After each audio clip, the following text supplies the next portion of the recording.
हाँ जी, नमस्कार। स्वागत है आप सभी का केमिस्ट्री में नीट जेई चैनल पर। हम लोग इस चैनल पर केमिस्ट्री की तो आपको पता ही है कि सर पहले ही वीडियोस आप लोग को दे रहे हैं। हम लोग अब यहाँ पर चालू करेंगे बायोलॉजी के वीडियोस। और बायोलॉजी में हम लोगों ने सबसे पहले वो यूनिट चूज़ की है जिसका नाम है बायोटेक्नोलॉजी। और आपको पता है कि हर साल 9 से 10 क्वेश्चन ये यूनिट है हमें देती है। इसके अंदर दो चैप्टर आपके, एक तो है बायोटेक्नोलॉजी प्रिंसिपल एंड प्रोसेस, जिसके अंदर हम लोग देखेंगे कि बायोटेक्नोलॉजी करने का प्रिंसिपल क्या है और उसके प्रोसेस क्या है। उसके बाद में हम लोग देखेंगे हम लोगों ने जो बायोटेक्नोलॉजी की है उस बायोटेक्नोलॉजी के एप्लीकेशंस क्या क्या है, उस बायोटेक्नोलॉजी को हम यूज़ कहाँ कहाँ कर सकते हैं। तो हम लोग यहाँ पर मेनली चालू कर रहे हैं हिंदी मीडियम के स्टूडेंट्स के लिए, जहाँ पर हम लोग अगर देखें तो हम लोग बायोटेक्नोलॉजी को बोलते हैं जैव प्रौद्योगिकी। तो अगर हम लोग बात करें जैव प्रौद्योगिकी की, तो हम लोग कहते हैं कि जो जैव प्रौद्योगिकी है वो जैव प्रौद्योगिकी होती क्या है। तो हम लोग कहते हैं कि जैव प्रौद्योगिकी एक टेक्निक है जिसके अंदर हम जीवों का उपयोग करते हैं, जिसके अंदर हम लोग जीवों का उपयोग करते हैं और जीवों का उपयोग करके या फिर उनके किसी भी कंपोनेंट का, किसी भी घटक का उपयोग करके कुछ ऐसे उत्पाद या सेवाएं बनाते हैं जो कि मानव के लिए यूज़फुल हो। यानी बायोटेक्नोलॉजी है क्या, तो हम कहते हैं कि बायोटेक्नोलॉजी यानी कि जैव प्रौद्योगिकी का अर्थ है जैव प्रौद्योगिकी का अर्थ है जैव प्रौद्योगिकी का अर्थ है कि अर्थ है कि जीवों तथा उनके घटकों का उपयोग कर तथा उनके घटकों का उपयोग कर घटकों का उपयोग कर मानव के लिए उपयोगी मानव के लिए उपयोगी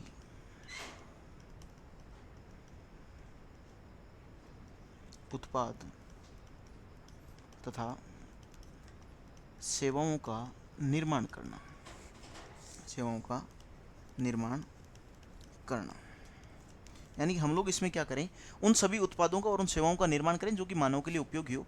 जैसे कि हम लोगों ने मान लो दूध से दही बनाया है, तो दूध से दही बनाने के लिए बेटा जी हमें पता है कि हम लोग एक बैक्टीरिया का यूज़ करते हैं जिसका नाम होता है लैक्टोबैसिलस।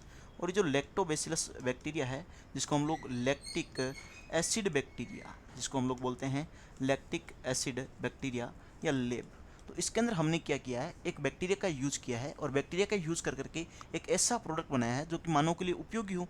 तो ये हमारी जो टेक्निक है इसी को हम लोग क्या बोलते हैं, जैव प्रौद्योगिकी बोलते हैं। तो ये हमारी जैव प्रौद्योगिकी की एक सिंप्लीफाइड परिभाषा या जिसको हम बोलते हैं डेफिनेशन हो गई। इसके बाद में हम लोग बात करें कि ये जो जैव प्रौद्योगिकी शब्द है ये दिया किसने था, तो हम कहते हैं कि सबसे पहले एक साइंटिस्ट आया था जिसका नाम था कार्ल इरेकी। इस कार्ल इरेकी ने सबसे पहले जैव प्रौद्योगिकी शब्द जो बायोटेक्नोलॉजी शब्द था इसको ईजाद किया। अगर हम लोग बायोटेक्नोलॉजी के बारे में आगे अगर देखना चाहें तो हम कहते हैं कि बायोटेक्नोलॉजी दो तरीके की है। एक तो वो बायोटेक्नोलॉजी जो कि हम लोग कहते हैं कि 1970 से पहले वाली थी, जो कि 1970 से पहले वाली थी, ठीक है, यानी थोड़ी पुराने टाइम की, आज से थोड़ी पुरानी, तो उसको हम लोग बोल देते हैं जनरली ओल्ड बायोटेक या अपनी पारंपरिक या ट्रेडिशनल जैव प्रौद्योगिकी। और जो अभी नई वाली है उसको हम लोग बोलते हैं न्यू बायोटेक या मॉडर्न बायोटेक। तो जनरली हमें एक तो जो डिफरेंस है वो सीधा पता चल गया कि ये अगर 1970 से पहले की थी तो इसका मतलब यही है कि यह जो बायोटेक है ये हमारी 1970 के बाद की बायोटेक है। अब जो ओल्ड बायोटेक थी उसके अंदर हम लोग क्या करते थे, जैसे हमारे पास में कोई सूक्ष्म जीव है या कोई जीव है, हम लोग उसकी नेचुरल कैपेबिलिटी का यूज़ करते थे, उसकी जो प्राकृतिक क्षमता है उसका उपयोग करते थे। यानी कि अगर हम लोग कहें कि अगर आपको पूछे कि जो ओल्ड बायोटेक है उसमें हम क्या करते थे, तो ओल्ड बायोटेक के अंदर हम लोग ये करते थे कि जो सूक्ष्म जीव है, जो भी हमारे पास में सूक्ष्म जीव है, उस सूक्ष्म जीव की जो प्राकृतिक क्षमता है सूक्ष्म जीव की जो प्राकृतिक क्षमता है उस प्राकृतिक क्षमता का हम लोग उपयोग करते थे सूक्ष्म जीव की प्राकृतिक क्षमता का उपयोग करते थे सूक्ष्म जीव की प्राकृतिक क्षमता का उपयोग हम लोग करते थे। ठीक है, अब हमारे पास में ये तो हो गई हमारी एक डेफिनेशन कि ओल्ड बायोटेक क्या है, जहाँ पर हम लोग सूक्ष्म जीवों की प्राकृतिक क्षमता का उपयोग करते हैं और ये 1970 से पहले की है। जैसे हम उदाहरण के लिए ले लेते हैं, जैसे अगर हम लोग हमारे घर में देखें ना तो हमारी मम्मी या हमारी दादी वो पुराने टाइम से दूध और दही जमाती आ रही है।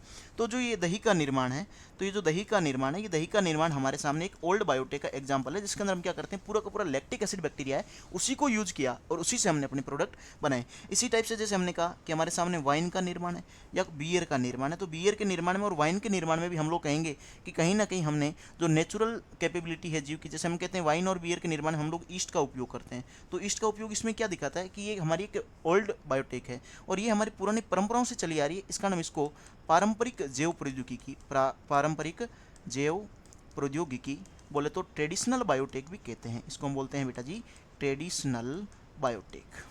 यहाँ तक आप लोगों को कोई भी डाउट मेरे हिसाब से नहीं होना चाहिए, क्योंकि हमारा इंट्रो चल रहा है अभी, और इंट्रो के अंदर आपको पता है कि हम लोग जो चैप्टर की शुरुआती जो भूमिका होती है वो बताते हैं हमें चैप्टर में क्या क्या पढ़ना है टोटल। अब बात करते हैं हम लोग मॉडर्न बायोटेक की। मॉडर्न बायोटेक के अंदर हम लोग क्या करते हैं कि यहाँ पर तो हमने क्या किया है, जो जीव की प्राकृतिक क्षमता थी उसका उपयोग किया है, लेकिन मॉडर्न में हम लोग क्या करेंगे, हमें पता है जीव तो बहुत क्षमता वाला है, लेकिन हमें मान लो कोई एक विशिष्ट जीन चाहिए। जैसे मान लो कि मेरे को करनी है ग्रोथ, तो मेरे को ग्रोथ के लिए कोई ना कोई ग्रोथ वाला जीन चाहिएगा। तो मान लो मेरे कोई दोस्त है, उनकी मान लो अच्छी ग्रोथ हो रही है और मैं चाह रहा हूँ जो मेरी औलाद है वो एक अच्छी ग्रोथ वाली बने, तो मैं क्या करूँगा, उनसे एक डिजायर्ड जीन लूँगा और वो जब मेरा बच्चा एम्ब्रियो बन रहा होगा मैं उसी टाइम वो जीन ट्रांसफर कर दूंगा। तो मैं कहूँगा एम्ब्रियोनिक टाइम में अगर मैं वो डिजायर्ड जीन ट्रांसफर कर रहा हूँ तो कहीं ना कहीं वो जीन उसके अंदर ग्रो करेगा और वही उसके अंदर आगे जाकर के ग्रोथ यानी कि वृद्धि करवाएगा। तो इसके अंदर हम लोग क्या करते हैं कि जो कोई भी अपने पास में अपना जीन है जिसे हम वांछित जीन या डिजायर्ड जीन बोलते हैं उसका उपयोग करते हैं, यानी कि कुल मिलाकर यहाँ पर हम लोग जेनेटिक इंजीनियरिंग करते हैं, यानी यहाँ पर हम लोग करते हैं आनुवांशिक इंजीनियरिंग। आनुवांशिक इंजीनियरिंग, आनुवांशिक इंजीनियरिंग का मतलब हो गया कि हम लोगों ने कहीं ना कहीं हमारे आनुवांशिक पदार्थ के साथ साथ में छेड़छाड़ की है। हमारा जो डीएनए है उस डीएनए के अंदर कोई ना कोई नया डीएनए जोड़ा है, यानी कि हमने यहाँ पर एक पुनर्योगज डीएनए का निर्माण किया है, यानी हम लोग पुनर्योगज डीएनए तकनीक का उपयोग करते हैं यहाँ पर। इसी को हम लोग बोलते हैं आपके मॉडर्न बायोटेक। जैसे कि अगर मैं बात करूँ कि हम लोग जो क्या है कि पहले जब किसी को ब्लड शुगर लेवल हाई हो जाता था, जिसको हम लोग जनरली लैंग्वेज में बोल देते हैं शुगर, ठीक है, या हम लोग उसको बोलते हैं हाइपरग्लाइसीमिया कंडीशन, ठीक है, तो उस कंडीशन में हम लोग उसको डायबिटीज नाम भी दे देते हैं। और हम लोग क्या करते थे उसके इलाज के लिए पहले क्या करते हैं, जो सुअर वगैरह है, ठीक है, या जो कोई मरी हुई जो बिल्लियाँ वगैरह उनको मार मार के, या कि जो जिंदा उनको मार दिया या फिर जो मरी हुई है उनमें से क्या करते हैं हम लोग अग्नाशय निकालते, और अग्नाशय में से हम लोग उनका इंसुलिन निकालते, और इंसुलिन का उपयोग हम लोग मानव में करते। लेकिन हमें देखने को मिला कि ये जो इंसुलिन है जो पशुओं से निकाला गया है ये कहीं ना कहीं एलर्जी करता है। तो हमने क्या किया कि मानव से एक इंसुलिन का जीन निकाला, जो मानव इंसुलिन जीन है, मानव इंसुलिन जीन है, ठीक है, इसका हमने स्थानांतरण कर दिया इकोलाई में। मानव इंसुलिन जीन का इकोलाई में स्थानांतरण, इकोलाई में स्थानांतरण, ये कहीं ना कहीं हमारी मॉडर्न बायोटेक को रिप्रेजेंट करता है। अरे क्लियर है क्या? जैसे मैंने कहा ये कोई अपना ह्यूमन था, इस ह्यूमन के अंदर हमें पता चला कि ये जीन है आपका इंसुलिन वाला, हमने इसी इंसुलिन वाले जीन को बेचारे इकोलाई के अंदर ट्रांसफ़र कर दिया। अब इकोलाई के अंदर ट्रांसफ़र किया तो सीधा तो काम करेगा नहीं, तो हमें क्या करना पड़ेगा, इसको इकोलाई के जीन के साथ ही जोड़ना पड़ेगा। जब इकोलाई के जीन के साथ में जोड़ दिया तो हम कहेंगे इकोलाई का जीन जब अपनी ग्रोथ करवाएगा तो हम कहेंगे हमारे इस जीन की भी तो ग्रोथ कराएगा, हमारे इस जीन की भी तो कॉपी करेगा। और यही तो हमारी मॉडर्न बायोटेक है, क्योंकि हमें इसमें क्या करना है, जेनेटिक इंजीनियरिंग करनी है, यानी कि हमारी जेनेटिक मटेरियल के साथ में छेड़छाड़ करनी है। अरे क्लियर है क्या बात? इसके बाद आते हैं हम लोग एक नई डेफिनेशन जो बोर्ड वालों के लिए बड़ी इंपॉर्टेंट बन जाती है। हर एक टीचर कहता है कि ये डेफिनेशन तो याद कर लेना, क्योंकि एक नंबर के अंदर अक्सर पूछी जाती है। वो है एक संगठन जिसका नाम है EFB।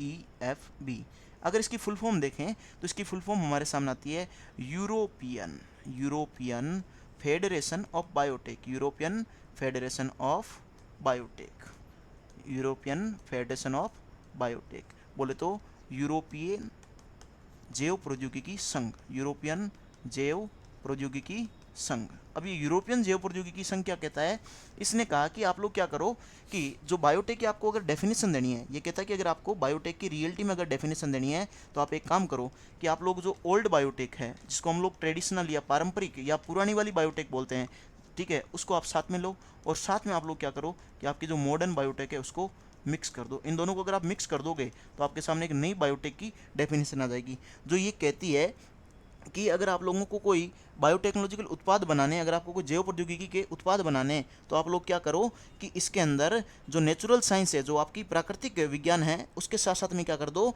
जो भी आपके ऑर्गेनिज्म है, जो भी कोशिका है, उनके कोई भी अंग है, या फिर हम कहें उनके जो भी आणविक अनुरूप है, उनका समायोजन ही क्या कहलाता है, जैव प्रौद्योगिकी कहलाता है। तो ये कहता है कि प्राकृतिक विज्ञान के साथ में, ये अब भी क्या कहता है भाई, प्राकृतिक विज्ञान के साथ, प्राकृतिक विज्ञान के साथ में, प्राकृतिक विज्ञान के साथ में हमें क्या करना है, जीवों का, किसका करना है भाई, जीवों का, उनके अंगों का, जीवों का उनके अंगों का या उनके कोशिकाओं का, जीव की किसी भी कोशिका को ले लिया, ठीक है। या फिर हम कहेंगे कि उनके आणविक अनुरूप, आणविक अनुरूप, आणविक अनुरूप का मतलब क्या हो गया, आणविक अनुरूप का मतलब हो गया आपके मोलेकुलर एनालोगस, मोलेकुलर एनालोगस। और हम जानते हैं कि एनालोगस कौन होते हैं, जो कि आगे जाकर के समान कार्य करते हैं, यानी कि समान कार्य करने वाले अणु, समान कार्य करने वाले अणु। अगर हम लोग इनका समायोजन कर दें, इनको अगर एक साथ जोड़ दें, तो वही हमारी जैव प्रौद्योगिकी है।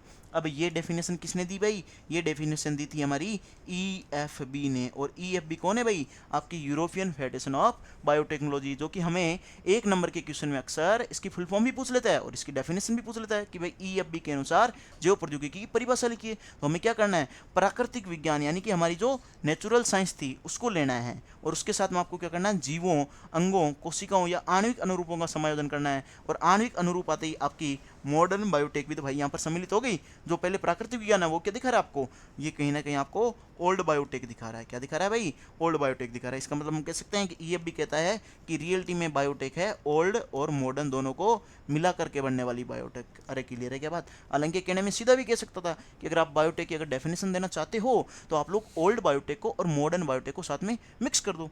लेकिन भाई साहब NCERT है, और NCERT कभी भी कोई भी चीज़ सही सीधी नहीं बताती है। अब हम लोग बात करते हैं साहब, हमें जब जेनेटिक इंजीनियरिंग के बारे में पता चला तो हमने कहा क्यों ना हम लोग इस जेनेटिक इंजीनियरिंग को अपना कर देखें।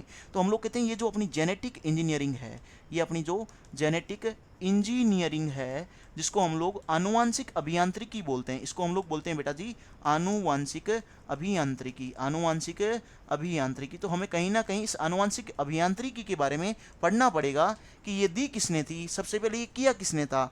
तो इसके बारे में हम लोग कहते हैं एक साइंटिस्ट आया था जिन भाई साहब का नाम था पोल बर्ग। क्या नाम था भाई, पोल बर्ग। अब इन पोल बर्ग भाई साहब ने क्या किया, इन्होंने क्या किया, एक वायरस था जिसका नाम था सीमियन वायरस 40, SV40 बोलते हैं उसको। क्या बोलते हैं भाई, SV40। इन्होंने क्या किया, इस SV40 का जो ट्रांसफर था वो कर दिया इकोलाई के अंदर। SV40 जो वायरस था इसका कोई एक जीन लिया, SV40 वायरस का एक जीन लिया और इसको ट्रांसफर कर दिया आपकी बेचारी इकोलाई में। इकोलाई को हम लोग बेचारी क्यों बोल रहे हैं, क्योंकि जहां पे भी हम लोग बायोटेक्नोलॉजिकल एक्सपेरिमेंट देखेंगे वहां पर बार बार इसी का उपयोग करेंगे। और इसके साथ में हम लोग एक बात ये भी बता देते हैं कि इसको ट्रांसफर करने के लिए भाई साहब ने किसी ना किसी चीज का उपयोग तो किया था। उस चीज का नाम था लैम्डा फेज। और लैम्डा फेज आपको पता है कि लैम्डा फेज होता क्या है। लैम्डा फेज हम लोग कहते हैं कि एक वायरस है। लैम्डा फेज क्या है भाई, वायरस। और लैम्डा फेज का दूसरा नाम हम लोग देते हैं जनरली बेटा बैक्टीरियोफेज। बैक्टीरियोफेज यानी कि हमारा वो वायरस जो कि बैक्टीरिया पर भोजन लेता है, यानी बैक्टीरिया को अपने भोजन के रूप में यूज करता है। यानी बैक्टीरियोफेज क्या है, वह वायरस जो कि बैक्टीरिया पर आक्रमण करता है, बैक्टीरिया पर आक्रमण करता है, उसको हम लोग क्या बोलते हैं बेटा, उसको हम लोग बोलते हैं बैक्टीरियोफेज। अगर बैक्टीरियोफेज पूछे तो ये कंफ्यूज मत होना कि भाई बैक्टीरियो यानी कि बैक्टीरिया ना, ये एक वायरस है जो कि बैक्टीरिया पर अटैक करता है। तो अगर हम लोग बात करें हमारी बायोटेक्नोलॉजी की, तो ये हमारी बायोटेक्नोलॉजी की एक इनिशिएटिव क्लास थी जिसके अंदर हम लोगों ने आज देखा कि बायोटेक्नोलॉजी है क्या, जहाँ पर हम लोगों ने शुरुआत से आप लोगों के सामने ये प्रस्तुत किया सबसे पहले कि बायोटेक्नोलॉजी है क्या। तो हमने कहा बायोटेक्नोलॉजी है जिसके अंदर सबसे पहले हमें कार्ल इरेकी भाई साहब ने बताया कि जैव प्रौद्योगिकी वो चीज़ है जिसके अंदर आप किसी जीव का उपयोग करो या उसके किसी घटक का उपयोग करो और मानव के लिए उपयोगी उत्पाद या सेवाओं का निर्माण करो। तो वो जो आपका प्रोसेस है, वो जो प्रक्रिया है, वो आपकी जैव प्रौद्योगिकी है। एग्जाम्पल हमने बताया कि हमारी मम्मा जो कि पुराने टाइम से दही जमाती आ रही है, तो दही से जो दही का निर्माण है, वो दही का निर्माण हम कहते हैं दूध से हो रहा है। तो दूध से जो दही का निर्माण है, जहाँ पर हम लोग लैक्टोबैसिलस या लैक्टिक एसिड बैक्टीरिया का यूज कर रहे हैं, या इसको हम लैब भी बोल देते हैं, लैक्टिक एसिड बैक्टीरिया LAB। तो हम लोग कहते हैं इससे हम लोग दही का निर्माण कर रहे हैं। तो कहीं ना कहीं हमने इसकी प्राकृतिक क्षमता का उपयोग किया है, ठीक है। और उसी को हम लोग आगे ओल्ड बायोटेक के अंदर बेटा जी आपके सामने कंसीडर करते हुए दिखेंगे। जैसे देखिएगा यहाँ पर हमने कहा कि बायोटेक दो टाइप की, एक तो है ओल्ड बायोटेक जो कि 1970 से पहले की थी, यानी कि 1970 से पहले क्या था कि इतनी जेनेटिक जो इंजीनियरिंग है जो मॉडर्न बायोटेक को विकसित नहीं थी, तो हम लोग उसको बोलते थे ओल्ड बायोटेक, क्योंकि वहाँ पर हमारे पास इतने साधन नहीं थे। हम कहते हैं जैसे जैसे आगे की ओर टाइम जाएगा, तो टाइम जाने के साथ साथ हम कहेंगे कि डेवलपमेंट होएगा, और जैसे जैसे चीज़ें डेवलप होएगी हम लोग कहेंगे मॉडर्न टेक्नोलॉजी तो आएगी ना। तो हमने कहा कि अगर ओल्ड बायोटेक की बात करें तो 1970 से पहले की थी। यहाँ पर हम लोग सूक्ष्म जीवों की प्राकृतिक क्षमता का उपयोग करते थे। जैसे उदाहरण आपके सामने दही का निर्माण है, वाइन का निर्माण है, बियर का निर्माण है, जहाँ पर हम लोग ईस्ट नामक एक फंजाई का उपयोग करते थे, कवक का उपयोग करते थे। इसको हम लोग पारंपरिक जैव प्रौद्योगिकी बोलते हैं। अब आए 1970 के अंदर, जहाँ पर हमारे पास में कई तरीके के इंस्ट्रूमेंट, कई तरीके के एंजाइम्स वगैरह का विकास हुआ। और हमने कहा 1970 के बाद में जैसे एंजाइम्स वगैरह बने तो हमने क्या कर दिया, जो आनुवंशिक पदार्थ थे उनके साथ में छेड़छाड़ करके उनकी इंजीनियरिंग चालू कर दी। उसको हमने बोला बेटा आनुवंशिक इंजीनियरिंग। अब यहाँ पर हमने क्या किया, आनुवंशिक इंजीनियरिंग में एक जीव के डीएनए को निकाला और दूसरे के अंदर समाहित करना चालू कर दिया। तो हमने कहा कि कहीं ना कहीं हमने एक डीएनए को दूसरे के साथ में जोड़ा है, यानी दोनों का योग किया है, दोनों को एक दूसरे के साथ जोड़ा है। इसको हमने बोल दिया बेटा जी पुनर्योगज डीएनए तकनीक। अपने पास में इसका एग्जांपल लें तो हमने कहा इंसान, जिसे मानव भी बोलते हैं अपनी लैंग्वेज में, तो हम कहते हैं कि मानव का जो इंसुलिन का जीन है उसको हमने इकोलाई में ट्रांसफर किया और वहां से हम लोगों ने इंसुलिन का निर्माण किया। तो ये हमारे पास में एक मॉडर्न बायोटेक्नोलॉजी का एग्जाम्पल आ गया था। इसके बाद में हमने कहा कि हमारी एक संस्था थी जिसका नाम था यूरोपियन फेडरेशन ऑफ बायोटेक्नोलॉजी, यानी कि यूरोपियन जैव प्रौद्योगिकी संघ। ये कहती है कि आपके पास में जो बायोटेक की रियल डेफिनेशन है वो है ओल्ड बायोटेक, जो कि आपकी, हम कहते हैं कि सूक्ष्म जीवों की प्राकृतिक क्षमता का उपयोग करना है। और साथ में हमने कहा आनुवंशिक इंजीनियरिंग यानी कि मॉडर्न बायोटेक, दोनों को मिक्स करो तो आपके पास में रियलिटी में एक अच्छी डेफिनेशन आ जाएगी। कैसे, देखो इन्होंने कहा कि आपने प्राकृतिक विज्ञान यानी कि जो ट्रेडिशनल बायोटेक थी, ओल्ड बायोटेक थी, उसके साथ में आपको क्या करना है, जीवों का, उनके अंगों का, कोशिका का या आणविक अनुरूप है उनका समायोजन करना है। ठीक है, अब पूछे भाई आणविक अनुरूप क्या है, तो हमने कहा वो अणु जो समान कार्य करते हैं। भाई अनुरूप यानी कि एनालोगस, और हम लोगों ने पढ़ा है कि समजात और समवर्ती अंग होते हैं, वहाँ पर समवर्ती अंगों को हम लोग एनालोगस ऑर्गन बोलते हैं। उनकी उत्पत्ति तो अलग अलग हो सकती है लेकिन कार्य क्या होता है, समान होता है। तो हम कहेंगे जो अणु समान कार्य करने वाले होते हैं उनको हम बोलते हैं आणविक अनुरूप। अब ये डेफिनेशन दी हमारे प्यारे से संगठन ने जिसका नाम था EFB, European federation of biotech. अब हम लोग चलते हैं आगे अपनी एक इंजीनियरिंग के बारे में जिसको हम बोलते हैं जेनेटिक इंजीनियरिंग। इसके बारे में हमें सबसे पहले बताया पोलबर्ग भाई साहब ने। इन्होंने क्या किया, एक वायरस लिया जिसका नाम था सीमियन 40 वायरस। इसके जीन को इन्होंने निकाला यहाँ से और लेमडा फेज की हेल्प से डाल दिया आपके इकोलाई में। अब इकोलाई के अंदर डाला तो हमने कहा इकोलाई के अंदर जाकर के ग्रो करेगा। तो हमने कहा कहीं ना कहीं इन्होंने आनुवंशिक पदार्थ के साथ में क्या किया भाई, छेड़छाड़ की। और आनुवंशिक पदार्थ के साथ छेड़छाड़ करने को हम बोलते हैं आनुवंशिक अभियांत्रिकी यानी कि जेनेटिक इंजीनियरिंग, आनुवंशिक इंजीनियरिंग। अरे क्लियर है क्या बात। इसके बाद में हमने आपको डेफिनेशन बताई कि लेमडा फेज क्या होता है। तो हमने बताया कि लेमडा फेज वो वायरस है जो कि बैक्टीरिया पर अपना आक्रमण करता है, यानी बैक्टीरिया से अपना पोषण लेता है। तो ये हमारे एक नॉर्मल सा इंट्रोडक्शन था जिसके अंदर हमने बायोटेक के बारे में देखा कि बायोटेक होती क्या है। अब अगली क्लास में जब भी हम लोग पढ़ेंगे तो हम लोग पढ़ेंगे कि हमने यहाँ पर एक नाम लिया था पुनर्योगज डीएनए। तो पुनर्योगज डीएनए क्या है तो हम लोग उसके बारे में नेक्स्ट क्लास में बात करेंगे। तब तक बने रहिए चैनल के साथ, सब्सक्राइब कीजिए, लाइक कीजिए और अपने दोस्तों के साथ शेयर कीजिए, क्योंकि ये हिंदी मीडियम का एक ऐसा चैनल है जो प्योर हिंदी मीडियम के बच्चों के लिए आ रहा है। यहाँ पर हम लोग आपको बोर्ड के साथ साथ नीट और जेई के भी कुछ कॉन्सेप्ट भी देंगे। जल्दी हमारे साथ में मैथ्स और फिजिक्स की फैकल्टी भी जुड़ने वाली है। केमिस्ट्री के जैसे कि आप जो जानते हैं कि हमारे जो चैनल वाले सर है वो एकदम केमिस्ट्री के परफेक्ट, आपको बोल दिया कि यूँ देखो कि केमिस्ट्री का जयपुर के अंदर उनका डंका बजता है। तो उसी हिसाब से आप लोगों को जल्दी जेई और नीट के अंदर पूरा डंका यहाँ पर देखने को मिलेगा। बने रहिए हमारे चैनल के साथ। आज के लिए इतना ही, मिलते हैं। जय हिंद, जय भारत।